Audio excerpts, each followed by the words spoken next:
Chief James Schwartz, Chair of the IAFC Terrorism and Homeland Security Committee, joins us today. Chief Schwartz, thank you for being with us. Sure, good morning. Now, the White House continues to pursue DHS Grant Consolidation, and the IAFC president testified before Congress in 2012, voicing his concern. Tell us, where does that stand right now?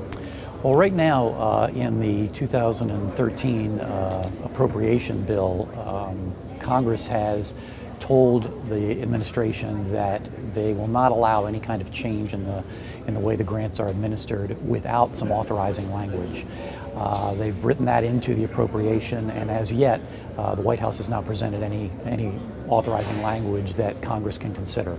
There have been a number of groups, in addition to the IAFC, who've come out against this particular approach. There have been a number of meetings in the Washington area, and so we'll see where it goes from here. But as yet, the White House has to present some language for Congress to act on, and Congress has said very clearly, you're not going in this direction without that language and without us consulting on where that would go finally.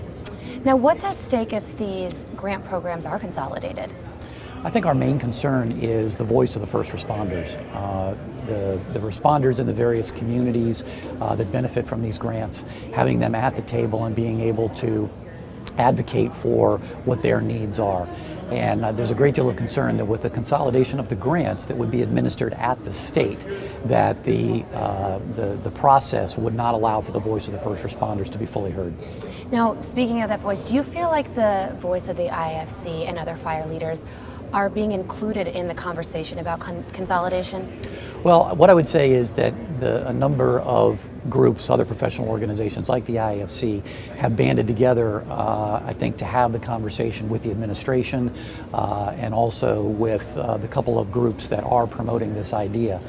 My great hope is that with the new grants administrator, Brian Camoy, who actually comes out of the White House, he was on the national security staff for a number of years, and Brian has shown himself to be somebody that works with the first responder community.